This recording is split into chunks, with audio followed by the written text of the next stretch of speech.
this is our 7th annual show of the works being created by the artists in residence during the New Harmony Clay Project's, well, season we call it, we don't lack of a better word. It's been incredibly wonderful to watch the growth of not only the artists, but the show itself over the last 7 years that we've been doing this. When I founded this program, I didn't quite know where we were going with it, and then I hired Mitzi and I just sat back. Let somebody with the real skills take over. I'm just in the background and calls and say, can you get us? He's writing checks for us. It's basically my job now. I was going to call, but every 6 months say, we're out. And that's okay. It's good to be able to help not only this community with the program that I think is pretty vital, but also with the young artists and older artists who have come through the program over the years. And it's nice because we've been able to keep track of some of them when we go to see the national conferences. We ran into a bunch of our former residents who are all doing extremely well now and, taking steps forward, which is exactly what this whole program is about in the first place. What else do you do when you retire? Take on something simple. Create arts. But anyway, thank you all for being here. The program's going on. We'll be coming up with our summer programming and scheduling pretty soon. One of the days when Mitzi and I actually cross paths where a computer exists. After today. Yeah, probably sometime after today. So keep in touch and keep aware of what's going on. And thank the gallery and USI for hosting us here. They eat up all of their food because otherwise it'll be served at the next opening. I'm not really sure how long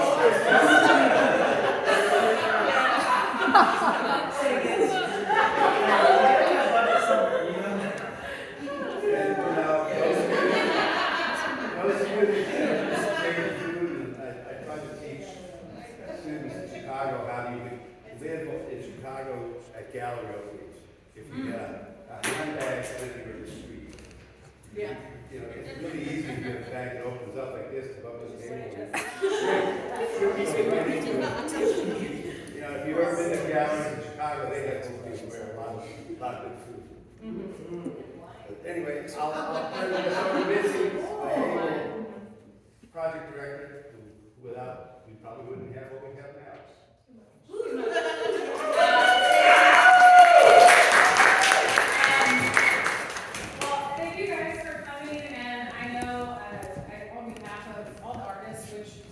We do have 4 of our artists here tonight, which is very exciting. I'm so thrilled.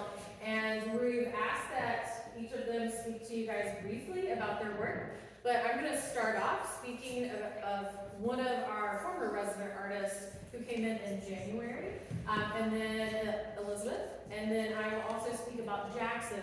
Elizabeth and Jackson could not make it this evening, but I will gladly and boringly just read off the paper. So it's really, I'm going to try to disperse that with their actual engaging conversation. So, but yeah, thank you guys for coming. This show will be up until June, beginning of June, and hopefully by that point, I will have all of our summer classes up online. So yeah, my goal is to finish it before May. So if you've signed up for newsletters or whatever, we do this, and this is usually the conclusion of our residency season term.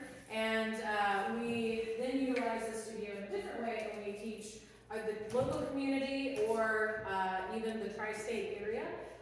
Just a little bit about pottery. So hopefully that will then feed into the other main task that we do, which is the residents coming in and exhibition, so people will hopefully have a better understanding of clay, because it can be very involved, as we all know.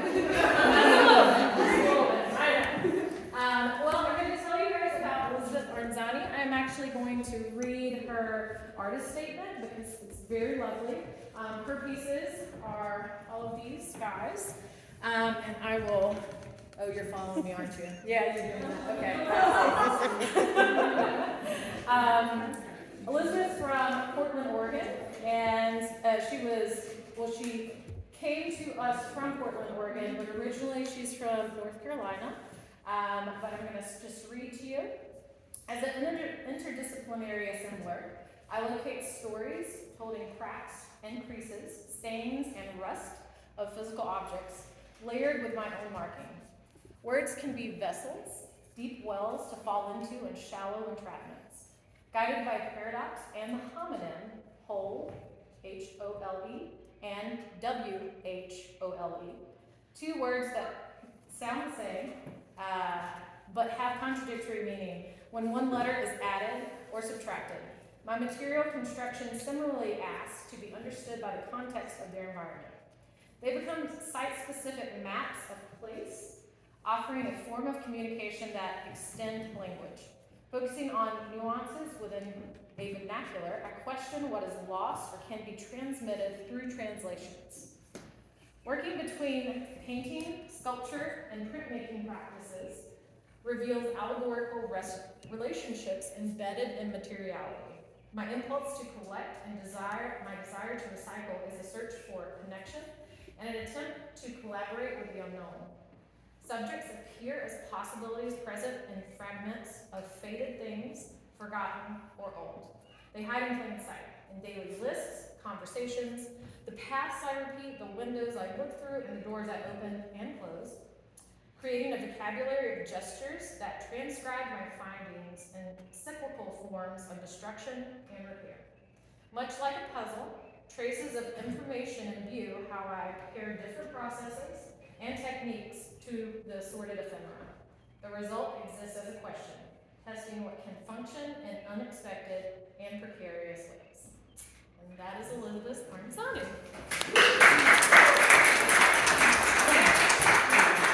Really hearing from Grant Akiyama. This is Grant. So he's got several pieces. I don't know where you prefer to stand. Oh yeah, this is actually ideal. I'll start right here. Oh, awesome. Thank you, Grant. Absolutely. Well, I suppose after that, I don't mean to be pedantic here, but I love nature. That's the source or the locus of this kind of work that I make here. And these pieces were sort of the ideas that I came to New Harmony with. And throughout my time here and reflecting and taking the paths, the multiple paths down by the rivers, which are like wonderfully kept, I was able to like really reflect and hone in on this process that I've been developing for a couple of years now. And when I talk about nature, I'm defining something that is beyond that path that's up by the river. It's the first couple of steps off of that manicured and treaded way. The moment you kind of step out into the woods, there's this sort of uneasiness that comes across me. And that's something that I am really trying to capture in this vein of work. And so to do that, I also think about sort of the subterranean ecologies that clay lives within. Like it's an earthen material. And so I wanted to kind of elevate it by imitating the like crystalline phantasmagoria that you encounter alongside clay. And to do this, I use these like bright colors and intricate decoration techniques. But coming from here, I was able to branch further and develop into these like cast glass and ceramic molds. And this is a good moment to discuss why I choose vessels or pottery, seemingly like pedestrian objects, but they're so intertwined with not only like human histories and stories and narratives, but also the material cultures that emerge through ceramics. And I think ceramics is particularly, I don't say, perhaps superior in discussing these household objects. And what's wonderful about those is that people can relate to a bowl, right? We all encounter them daily, practically, I hope so. And what happens when you sort of begin to subvert the notions of a bowl and have it speak a different language? I find that also incredibly interesting. And so going from there, those are sort of at a point where I'm very happy with them. They are doing the things that I envisioned they would do getting here. And so now I'm moving into this vein here where I have these teacups that are like inside out. So usually with ceramics, we form clay and then and then encased in clay and fired that way in order to create a vessel. And I'm still workshopping exactly what that means, but I'm glad to have shared it all with you today. Thank you.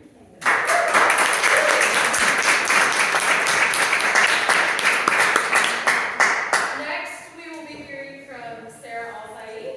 Pick your place or positioning, and we love to hear your thoughts. Hi, I'm Alsaied. I am from Kuwait, located in Southwest Asia, and I make figurative sculptures that explore identity, the complexities of identity, and the themes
Like, if I could live in a chair-themed bathroom, I would. Like, enjoy that. That's the language that I grew up around and that I find so precious and intriguing. And a lot of the decorative objects that we live with every day have these sinister mythological histories that involve religion and capitalism and consumerism, and I can get lost in tchotchke. So, the processes that happened in New Harmony, it was such an interesting place, compelling place from its history.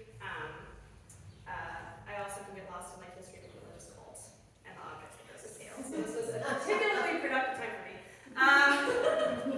So both of these are really about this imagined place where objects begin taking on qualities and experiences that human life is become. It's about a blending of objecthood. And I think, especially as somebody who's, a woman and having that experience growing up, we have a very strange relationship to objecthood, and a very close relationship to objecthood and how that's perceived. And I think that's one of the reasons it's so easy for me to imagine emotive experiences and transformational experiences with objects. And the still life has been kind of the format that I'm working with now. And one of the reasons that I love play is obviously its history of accessibility, its history of being in the home. And one of the reasons I love still lifes is because I think when I was in grad school taking critical theory, I read the hierarchy of painting, and at the very bottom was still life. And I was like, well, I like it more than landscape. You can set me down next to historical painting, a landscape, and a still life, and for whatever reason, the objects feel most emotive to me. So that's the format that I work in. That's what these pieces are about. And I just want to say thank you to the Clay Project, and thank you to New Harmony, and to USI, former students and now. It has been just such an overwhelming and wonderful pleasure to be here, and so, yeah, thankful to everyone.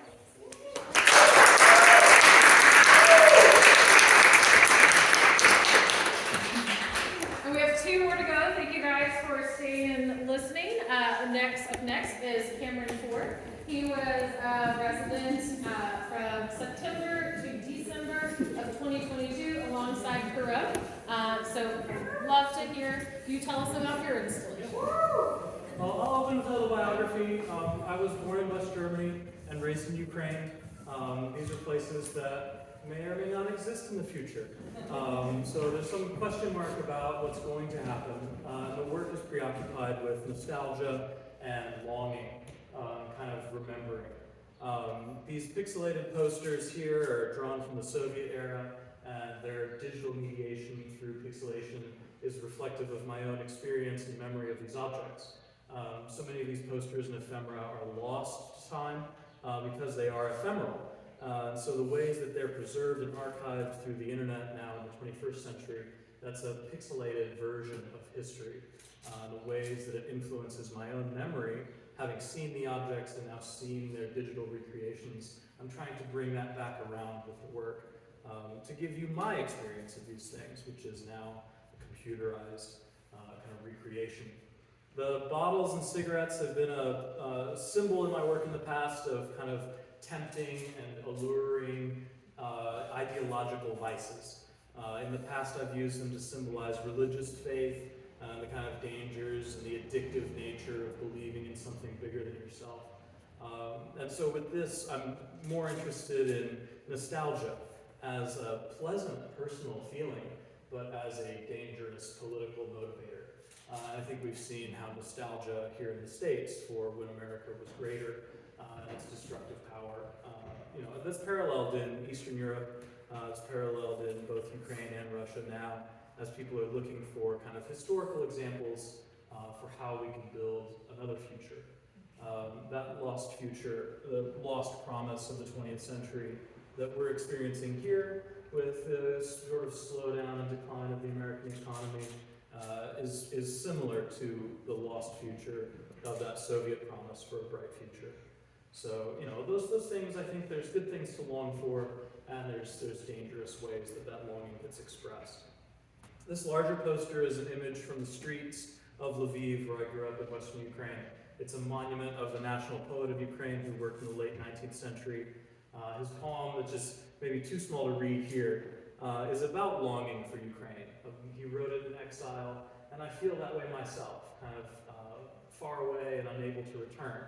And so this desire to come back, and knowing too that my memory has been distorted, and that past that I recall and wish to return to will never return, even if I'm physically there again someday, God willing. The slogan here, "We'll meet on Freedom Street."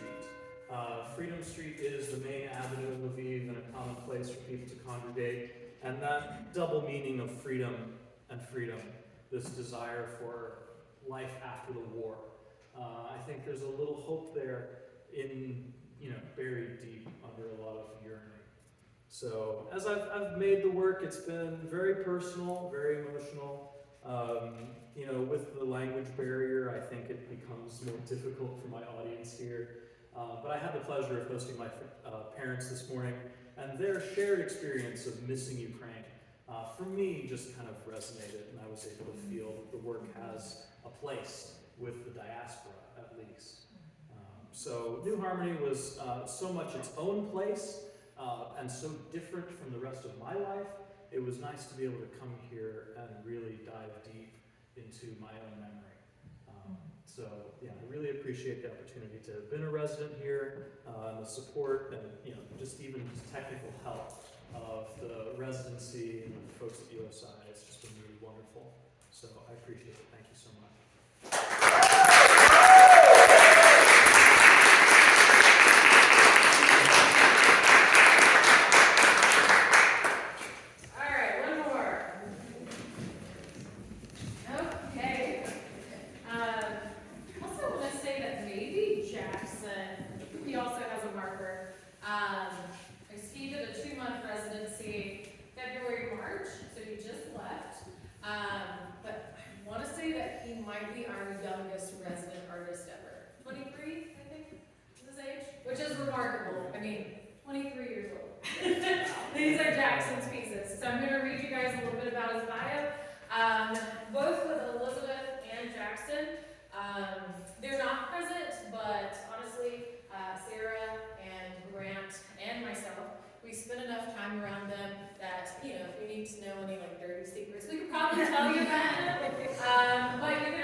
He has worked with clay for 7 years, so he started young.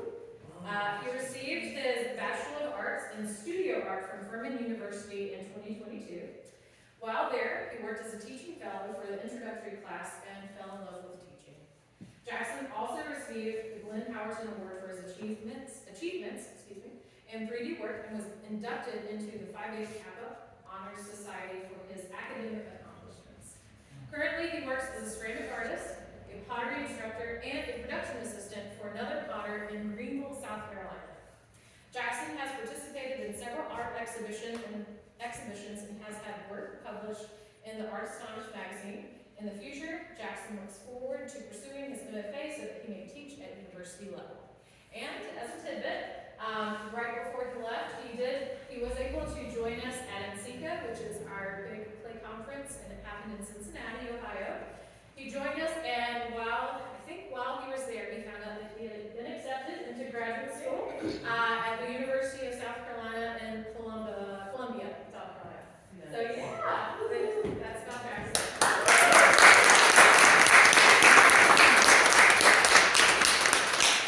Excellent. Well, thank you guys so much. We will all be hanging out here till 6, and then we're gonna rally over there for some pizza. Maybe we'll put on our sweatpants and just have like a really low-key evening. So feel free to join us if you want. We'll be at Sanders' house, but thank you once again for coming and listening. I know the artists, myself, and Lenny, and Annie all appreciate it, as well as Tom, of course, and USI.